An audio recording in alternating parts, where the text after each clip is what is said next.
Skaggers all front Donegal, Sligo Leitrim too. We'll get them the slip and then we'll take a sip of the rare old Mountain Dew. So Thursday greetings, everyone.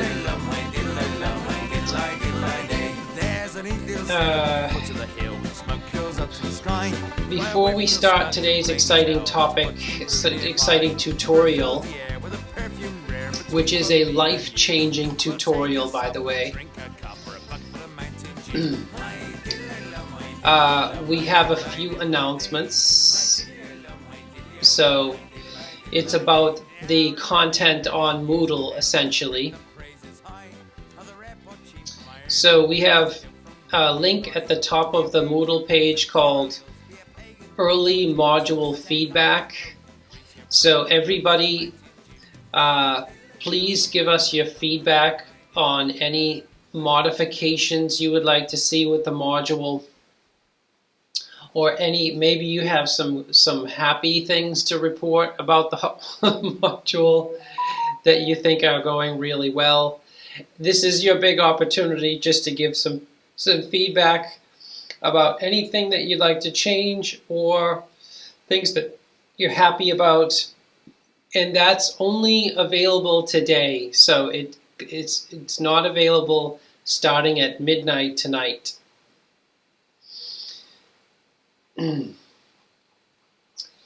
Some other things we've added to the Moodle page.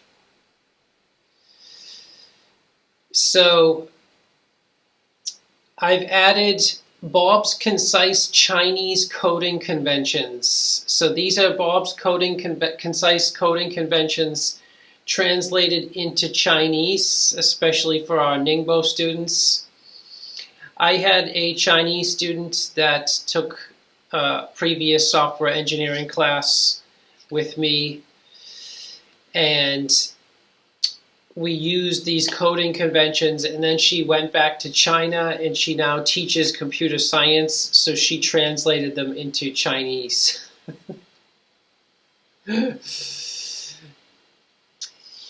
Now, we also have the coursework specification. So last week, we gave you the coursework preview. Now we've given you the coursework specification, which is the authoritative version of the coursework. So somebody asked me, by the revision, do you mean the coursework preview specification? The answer is no. What I'm talking about is the actual coursework specification, which is now on Moodle. And I hope everybody is having a look at that. And I have had a few questions about Java FX. So the coursework uses a library called Java FX. And Java FX is actually part of the source code for the module, for the coursework.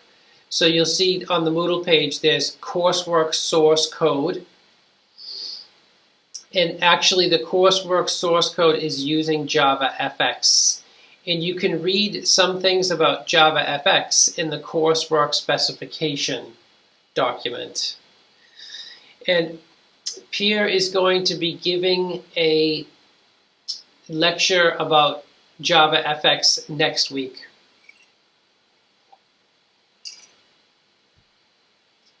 So I hope that all makes sense. And just as a reminder, we have a Teams chat channel called Coursework Questions. I encourage everybody to bring their questions about the coursework into that chat channel so we can compile and collect all the questions in one place. And we can have a collective educational experience. Okay, so let's jump into today's tutorial. This is about debugging. So you'll have to use the Java FX in your you'll have to use the library, import the library to use it in your coursework, right? you'll basically, what you do is you have a careful look at the base source code, and you identify those classes where the base source code incorporates the JavaFX. So you look at the import statements to see which packages and which classes are using JavaFX. So let's start talking about debugging. So debugging is a topic that I've been thinking about for a very, very long time, and that will be evident from today's tutorial, I think. It's even a topic that I've done research on and published on. So having a few small debugging strategies is incredibly valuable during your software development. You spend a lot of time debugging, especially when you've inherited someone else's code that they have left behind and run away from because they've had some disasters with their software development.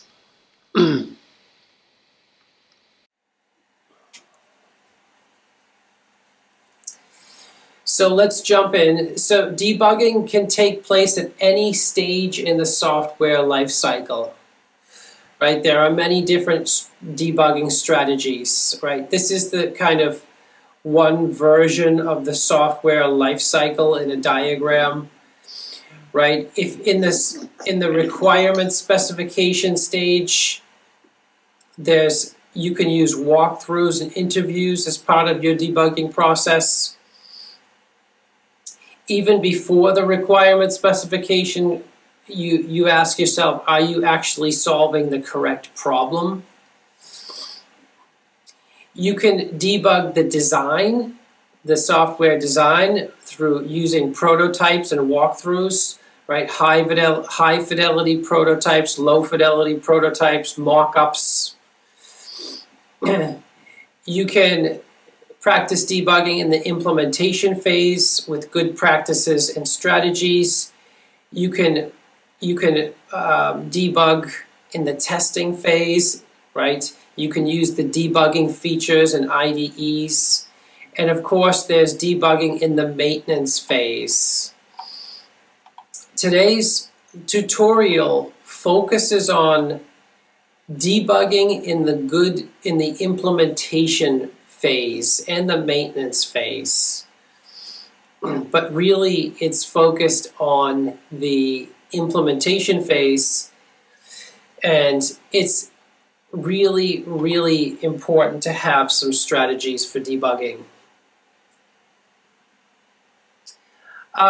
To find out about what today's lab is about, you'd have to look at the lab sheet. So I've uploaded a lab sheet that you can have a look at. Basically, the lab sheet is asking us to apply these debugging strategies to the coursework. So it combines the topic of debugging with the coursework together, and the idea is to get you working on the coursework already. That's the idea. It's to bring the two together. So you're learning about the code base that you've been given, because there's a learning curve there. If somebody gives you some source code, it takes time to learn what that source code is doing. But it also lets you practice debugging skills at the same time. So it combines, it feeds two birds with one stone, so to speak. And this tutorial is optional. You don't have to watch this tutorial. However, I can say that if you do watch this tutorial, you will benefit for the rest of your life. Like this, the material, if you can apply what I'm saying today to your development, not only in university, but into your commercial development, your life will be transformed. I know it sounds funny, and it is kind of funny, but it is true at the same time. So the further down you go in the software lifecycle, in that picture that diagram we showed, the more expensive the debugging process is. When you're trying to debug an existing application, that's the most expensive debugging process.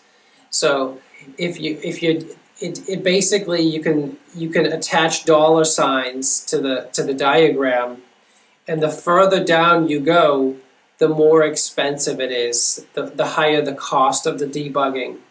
So we're trying to move the debugging process up to 2 phases, not in maintenance and not in the testing phase, but in the implementation phase. So we're trying to move the debugging slightly up the pipeline, and this is basically part of good software development practices.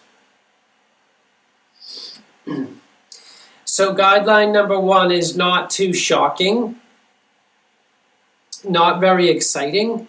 It's follow coding conventions.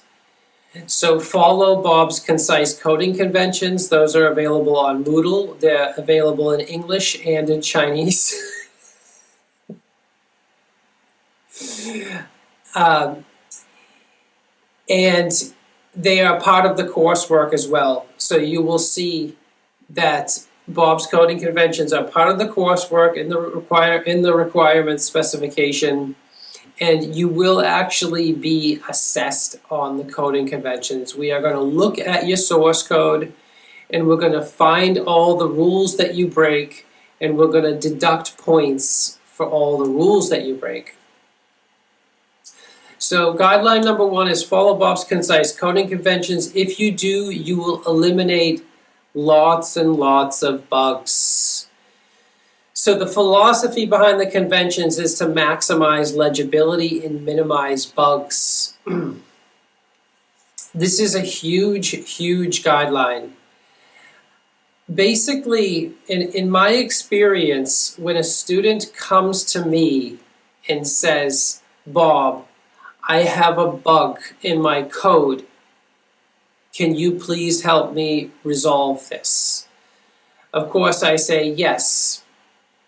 In the back of my mind, I'm thinking, oh, they haven't followed Bob's concise coding conventions. So we sit down together. The student opens up their project, starts showing me the source code, and I immediately have my coding convention glasses on. And I'm looking, oh, you violated rule number 10. You have a magic number here. Oh, you have too many levels of indentation here. You have a method that's too long here. And then what I do is I say, okay, what you need to do is refactor your code to follow Bob's concise coding conventions, and then come back to me and I will help you find your bug. This is my standard process.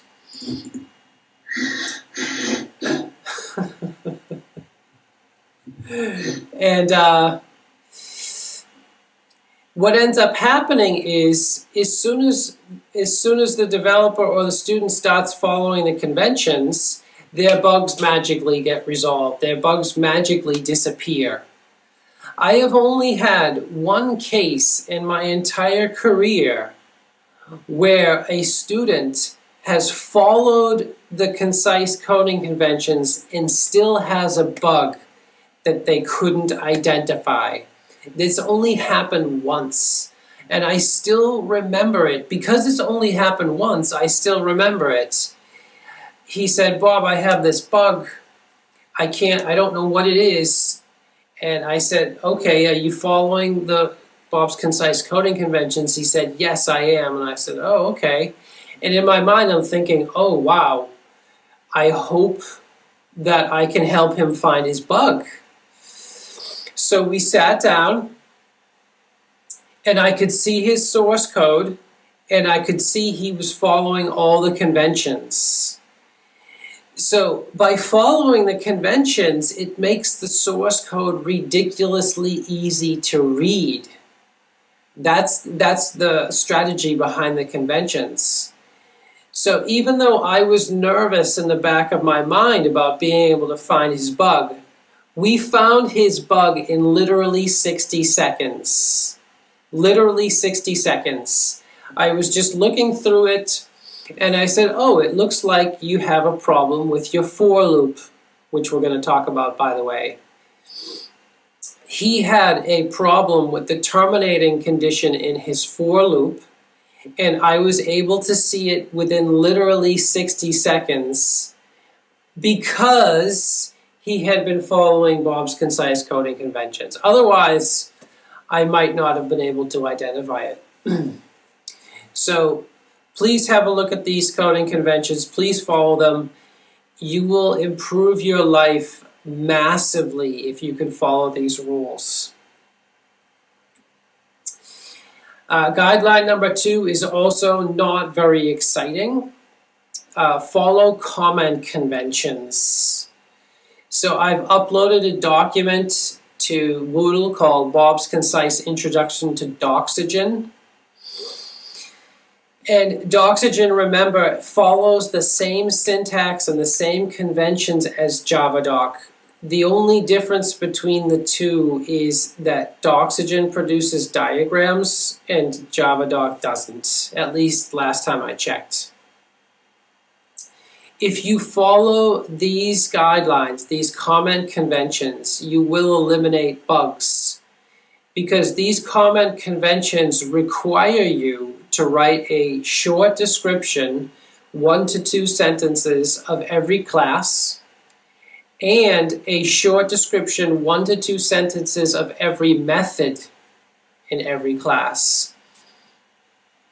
So what ends up happening is, as you're writing a description of a method, you might run into a roadblock. You might be thinking, oh wow, I don't know how to describe this method. And if that happens, it means you have a problem with your method, right? If your method is designed and written well, this exercise is trivial and easy. But if you have a bad method or a method with bugs or that's poorly designed, then the exercise of coming up with a 1 to 2 sentence description becomes more difficult. And this will trigger bug alarms, right? You'll notice design flaws as you comment and produce hierarchy and collaboration diagrams. Other people will notice problems when they try to read and understand your JavaDoc or Doxygen comments, right? So this is part 2, rule number 2, or guideline number 2 when debugging your software.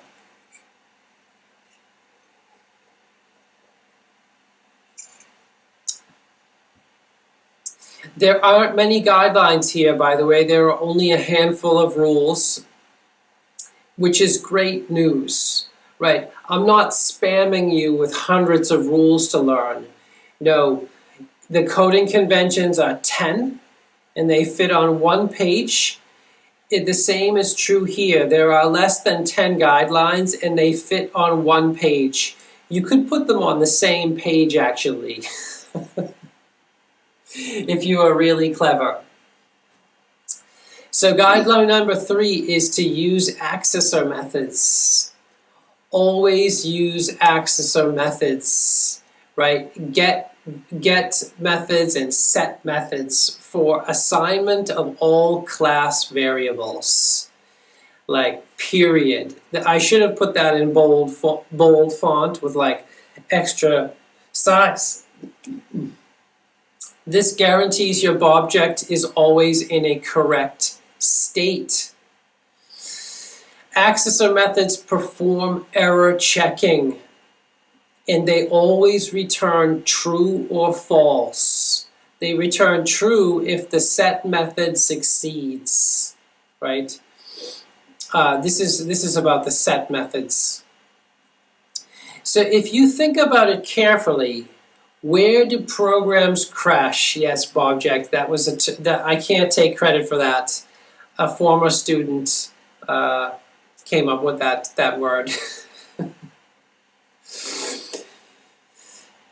If you think about it, when does a piece of software crash?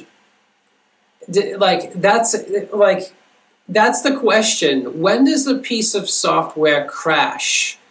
Where in your source code are crashes found? There's actually an answer to this question. There's a simple answer to this question, and people don't talk about it. Professional developers don't talk about it. Nobody talks about it. I'm talking about it today, and it's great to know. But your programs crash during assignments. Whenever you have an assignment statement in your source code, you give the opportunity for your program to crash. Think about that for a second.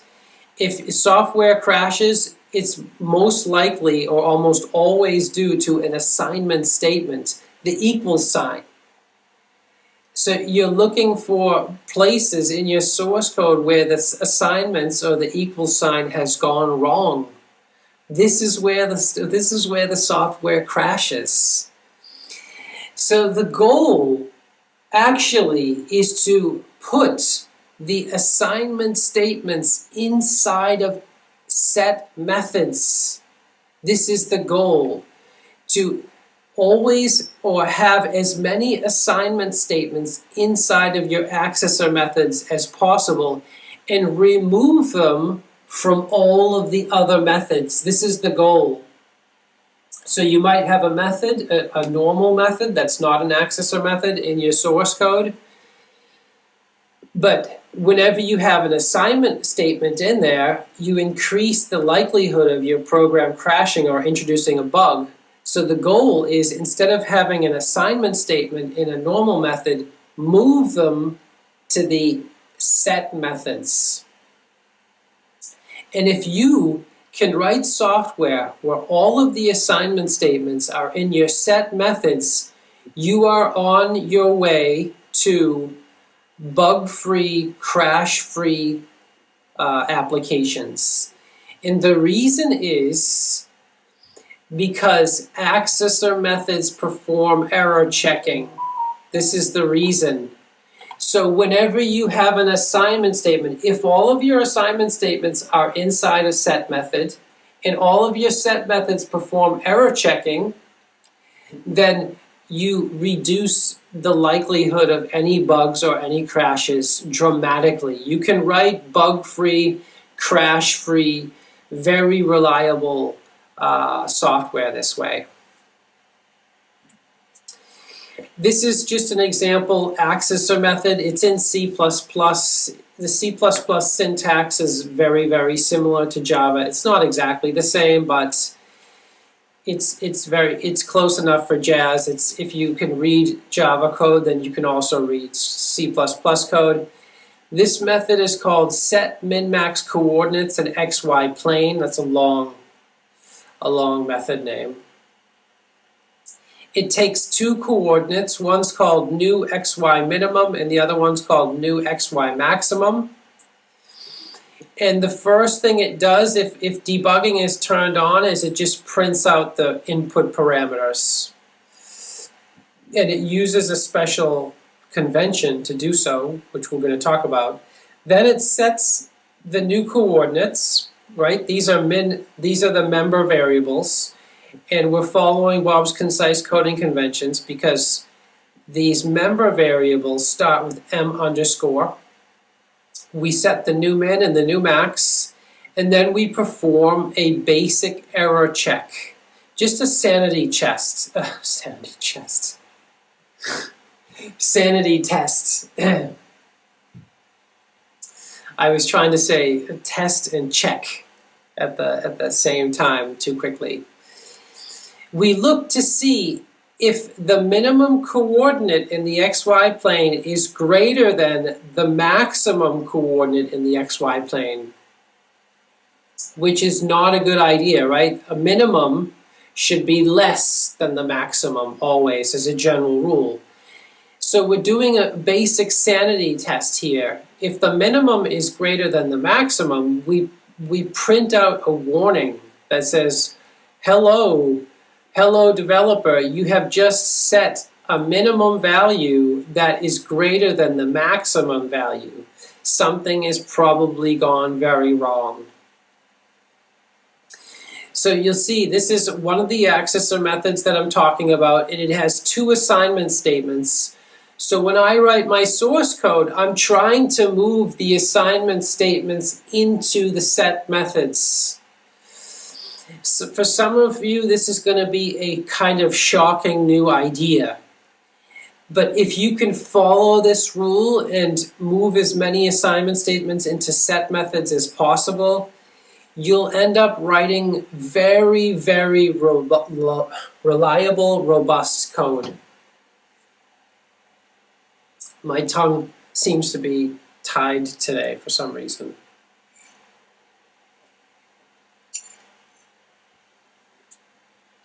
Guideline number 4. Very, very simple. None of these are difficult, by the way. They're all easy. You'll notice all of Bob's coding conventions are easy to follow. They're not difficult. And all of the debugging guidelines are easy. There's nothing difficult or tricky about these. They're all easy. Use trace and test flags.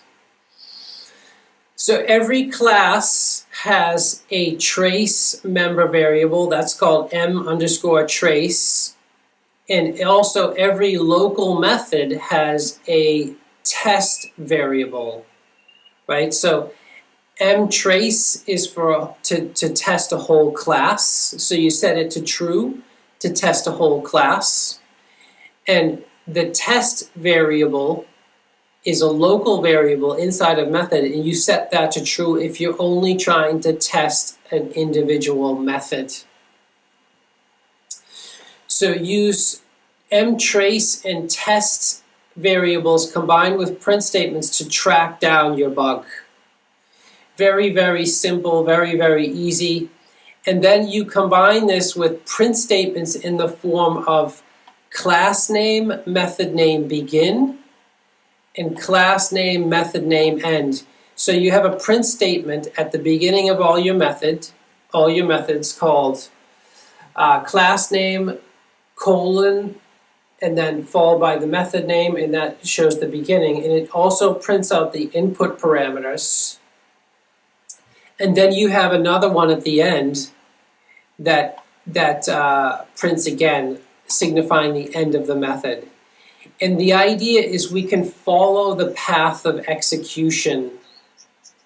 So remember, one of the biggest difficulties of object-oriented programming and object-oriented design is to follow the path of execution that the software takes. This is a major, major challenge.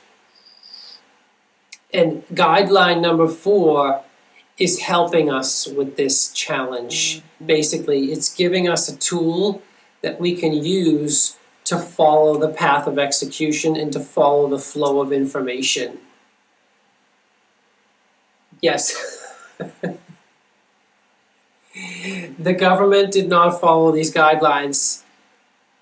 I'm afraid that you guys are going to get a little shock. When you go out into the real world, you will find that most projects do not follow these guidelines. It's a little bit of a shock. And yeah, that's just the way it is. But like I mentioned before, the majority of software projects fail, actually. You know, some people will criticize the guidelines, the debugging guidelines and the coding conventions, and say that's not the real world. And it's true, this is not the real world. However, most projects in the real world fail. So if you can bring these conventions to the real world, you will then create a project that succeeds actually. Let me go to the example on this. This is the example trace and test flags. Yes, what you don't have to, no, you do not have to delete the print statements after debugging. You never delete the print statements, never. You'd simply set the trace flag or the test flag to false, and then the print statements will disappear. And that's why we're looking at this example here. Note the use of test and trace variables. It's a trivial example so that it fits on one slide. So we have the parameter, the first text field, and then return true on success. This is another set method, by the way.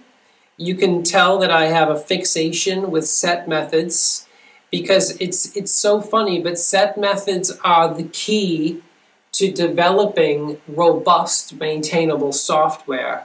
Like, the whole idea is actually encapsulated on this slide because it's a set method. We're combining the use of set methods, combining that with the use of print statements, combining that with the use of error checking, and combining that with the use of test and trace flags. It's almost all here on one slide. This one is actually written in Java, I believe. Yes, this is actually a Java one, I'm pretty sure. Yes, it looks like it. So we have a method called setTextField. Yes, it's a Java example. There's a local variable called test, and it's set to true. Now look, I've got this if statement. If test is true, or mtrace is true, then we print out the debugging information. So if either one of these is set to true, we print out the debugging information.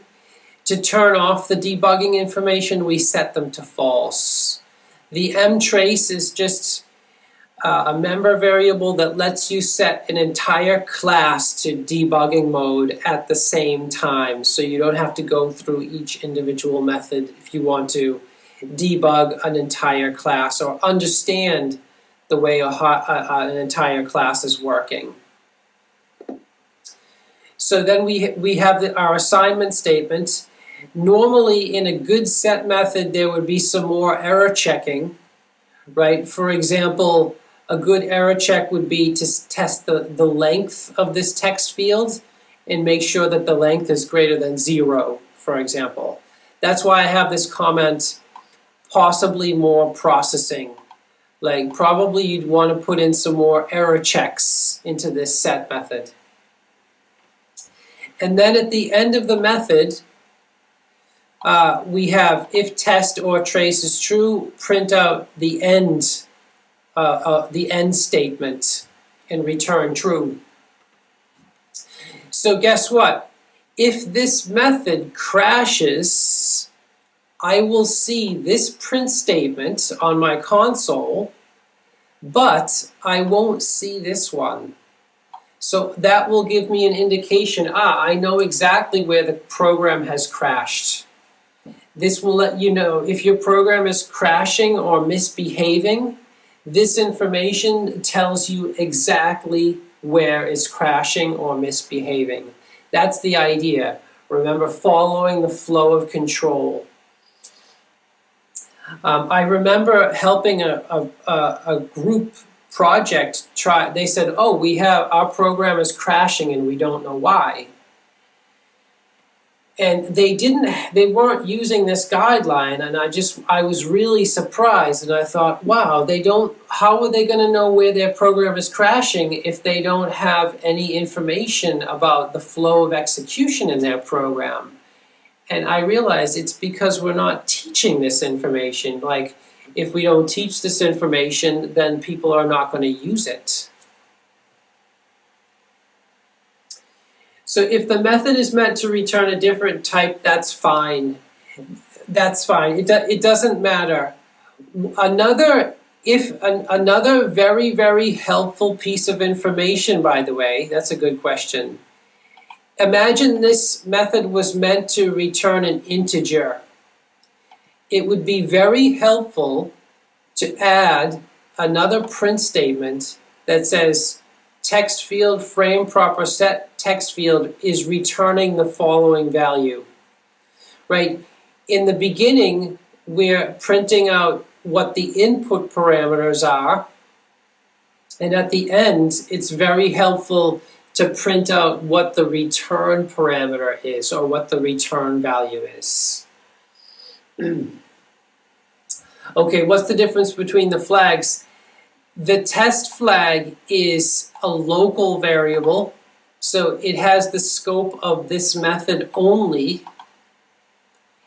And the trace flag, look, it has that M underscore from Bob's coding conventions. This is a class variable. It's declared and set in the constructor. So when you instantiate a new class or a new object, there's a trace flag in your object already. So all of your classes have this Boolean flag in it called mtrace, and you can set it to true by default if you want, or you can set it to true by default during your development phase, and then when you're confident that the class is working after you've done some testing, you can turn it off again for the release phase.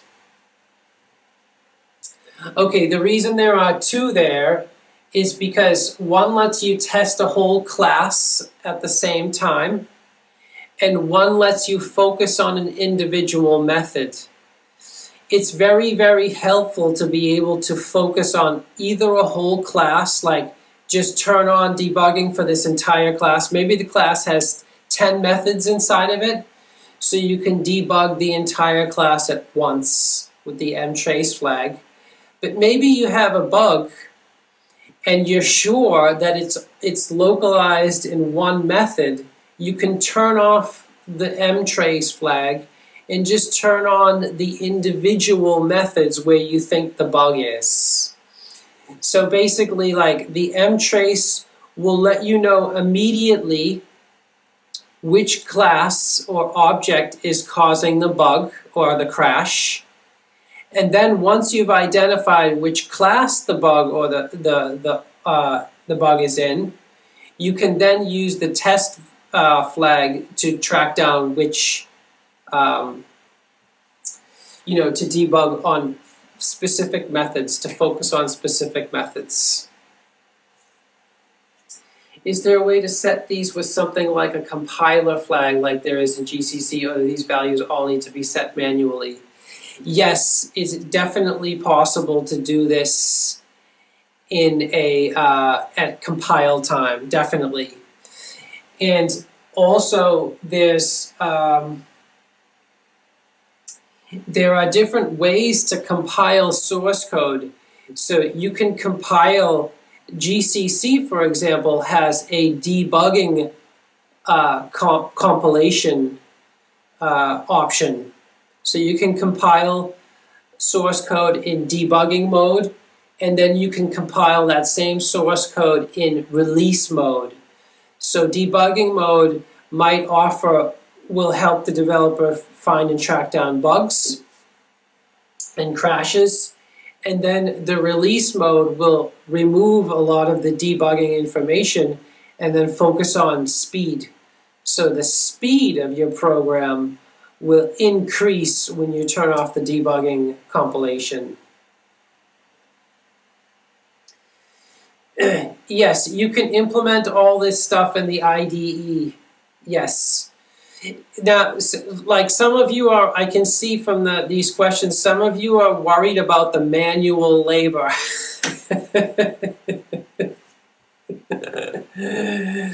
And that's fine. There's nothing wrong with that.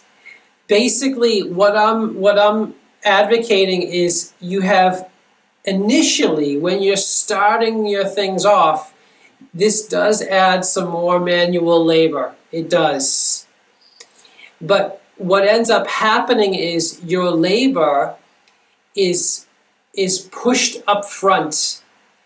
If you are trying to write code very quickly and you're not following any rules, you end up pushing the labor dramatically into the future, because tracking down bugs is very difficult. It's very labor intensive. So what we're doing is, instead of a low initial labor cost followed by this rapid increase in labor as the project gets big and full of bugs, we're taking that labor that you might dedicate into tracking down bugs and fixing things, and we're redistributing it to make it level. So if you follow these rules in the beginning, then the process will be very smooth until the end. And I'm not joking around, like this stuff is real. Yeah. For example, at my last job, my last software development job, the way it works is you get change requests, right? You get change requests from management or customers or users. And I remember I got a change request on some features that I had written 3 years before the change request came in. So I wrote some features, 3 years passed, and then a change request came in from a user, from a customer. And when I saw the change request, I was like, oh my gosh, I wrote that source code, those functions 3 years ago. I hope, I was thinking, I don't even know if I'm going to be able to make these changes anymore, because I've forgotten about all of this stuff, like all those features I wrote. But I followed my own coding conventions, and I followed my own comment conventions. So when it came time to modify those features 3 years later, it was actually extremely easy. I was able to get it done in like an hour. So I made the changes, I added the new feature. It only took about an hour because I followed my own coding conventions and my own comment conventions. I was able to read my own source code without any problems. I implemented it in an hour and then took the rest of the day off, right? I said to my manager, oh, it took 2 days to implement the new feature, but actually it only took an hour, and then I used the rest of the time for my own personal benefit. Okay, guideline number 5. We only have a few more guidelines. Be very careful with array access. A huge percentage of bugs arise from trying to access arrays past their endpoint, beyond their last item. I've put a huge percentage. I don't know what the percentage is exactly, and I don't think anybody knows exactly what the percentage is. But a lot of them. So be extra careful when writing for loops, especially when you're looking at the terminating condition of the for loop. Remember that I was rambling on about assignment statements being the cause of all crashes. Well, that's consistent here, right? The terminating condition of a for loop is an assignment statement, and you may end up crashing your program at the terminating condition of a for loop. Lots and lots of bugs there. Check for bugs in your for loops with respect to your terminating condition, right? And the reason, does anybody know the reason why so many bugs are found in the terminating condition of your for loops? Anybody have any ideas?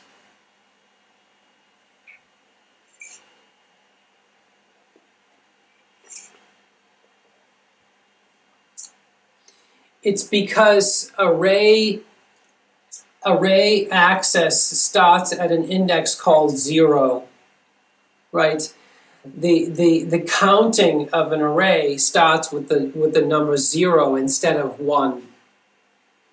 And this causes massive numbers of bugs, right? So always have a look. Yes, because of the indexing, and particularly the counting that's starting at 0 instead of 1.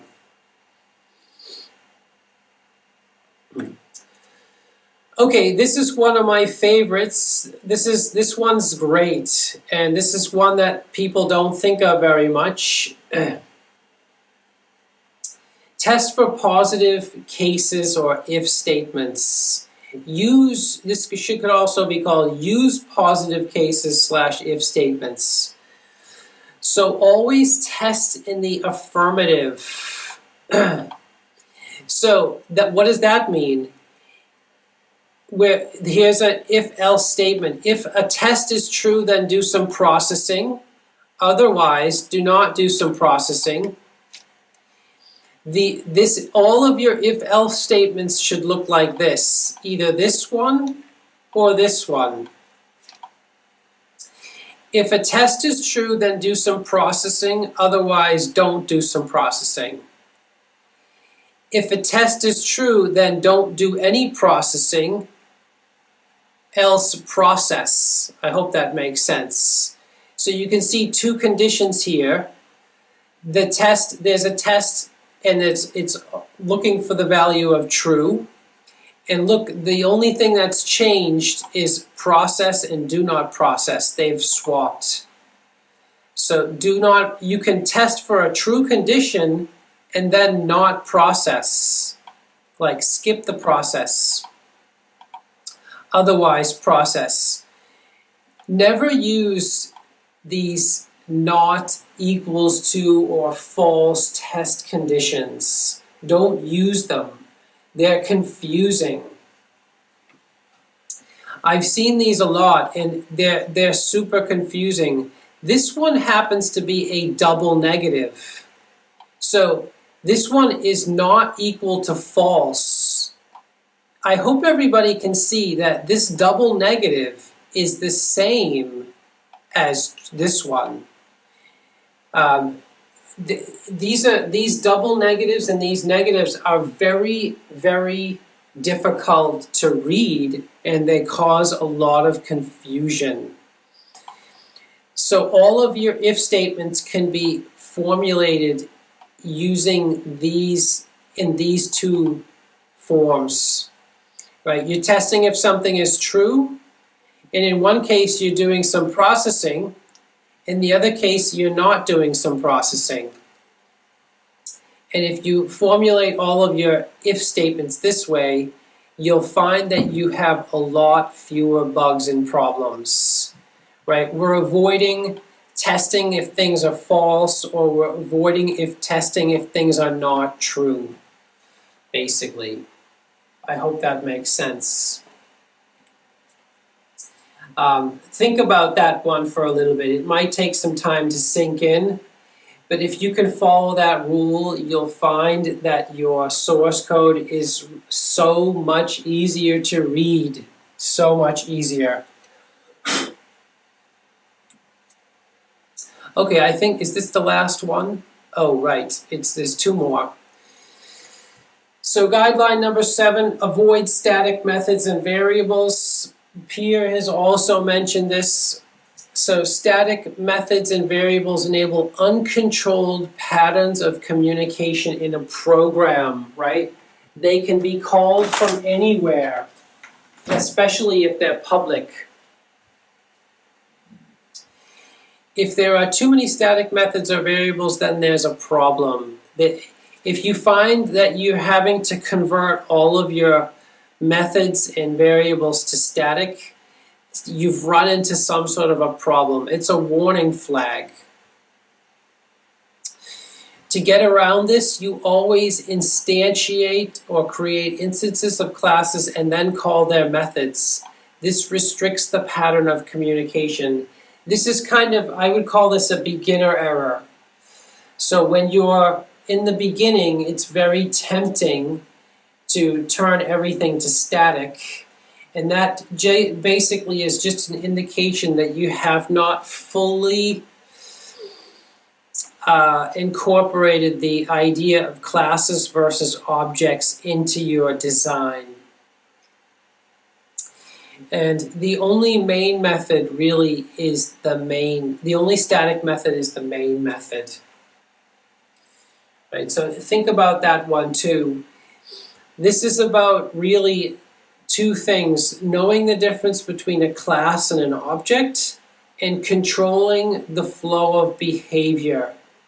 Right? If all of your methods and member variables are static, it means that the pattern of communication is infinite. Like there's no control over the pattern of communication, and that introduces bugs.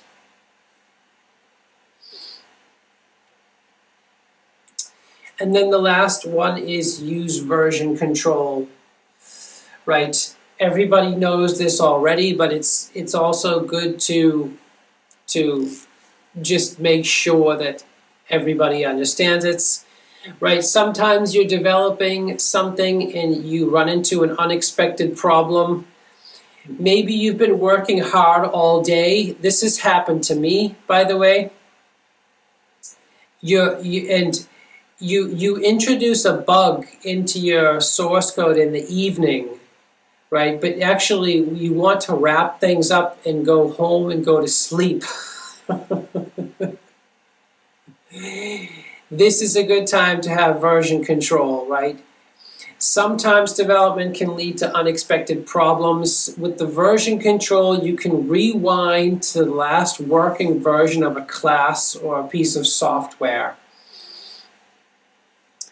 And so that's why I said before, check in a version of your source code after a new feature is working and has been tested.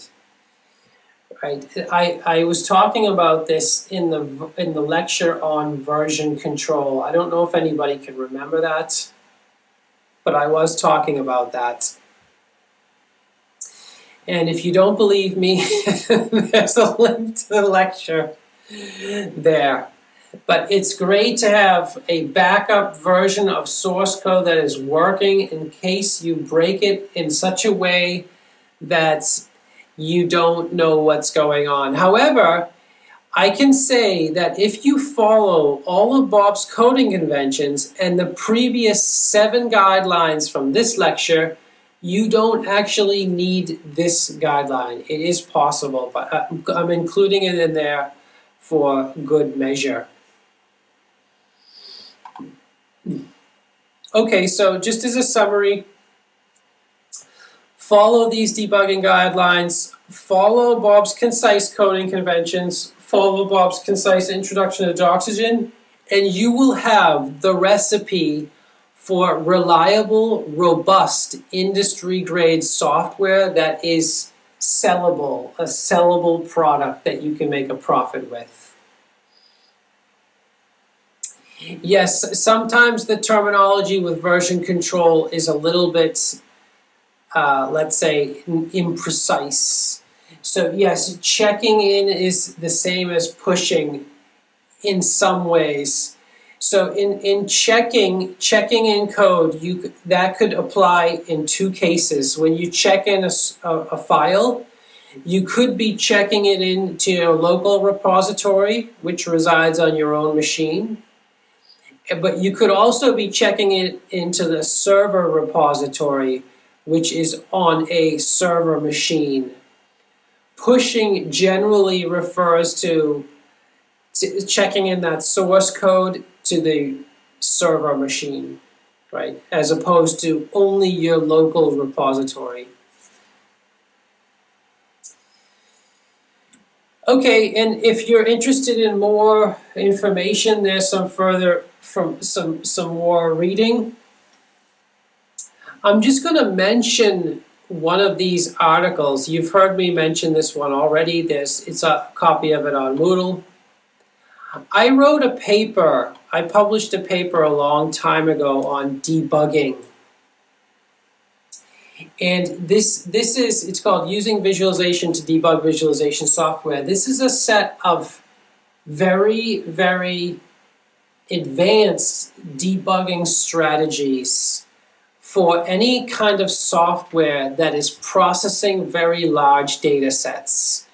So if you're writing software that's processing very, very large data sets, which is very common nowadays, by the way, there's a special set of strategies that you can use for debugging, and that's what that article is like, is written about.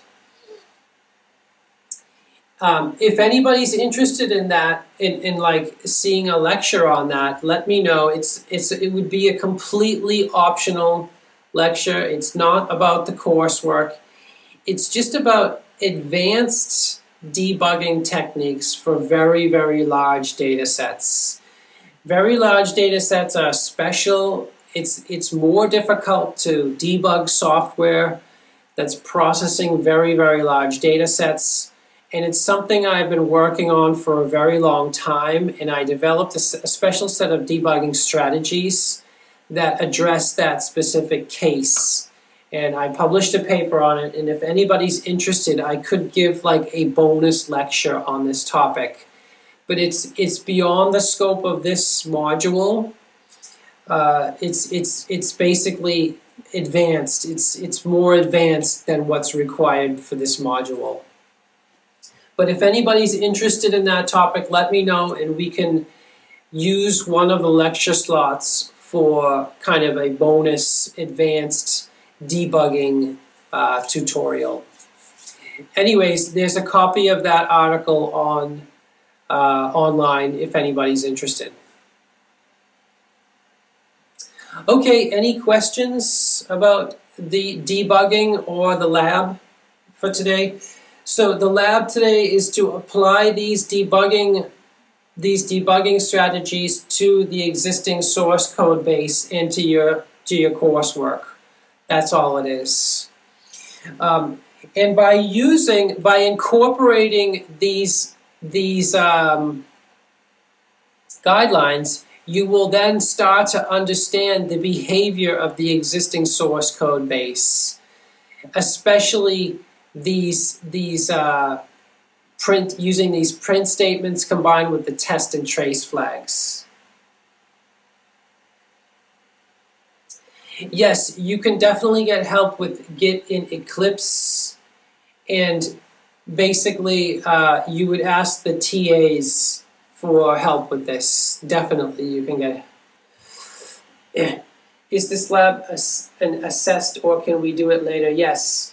This lab is not assessed. However, we will certainly be looking at your source code to see if you follow these conventions when we are assessing your coursework. So that's certainly true. Okay, so the tutorial part of the lab ends now, and I hope that everybody wraps their head around these guidelines and it is able to start applying them to the source code base in conjunction with the coursework. And please post further questions on the lab chat and the coursework questions chat channel. Thanks everybody, I hope you guys found that to be informative. Well, get them to slip and never take a sip.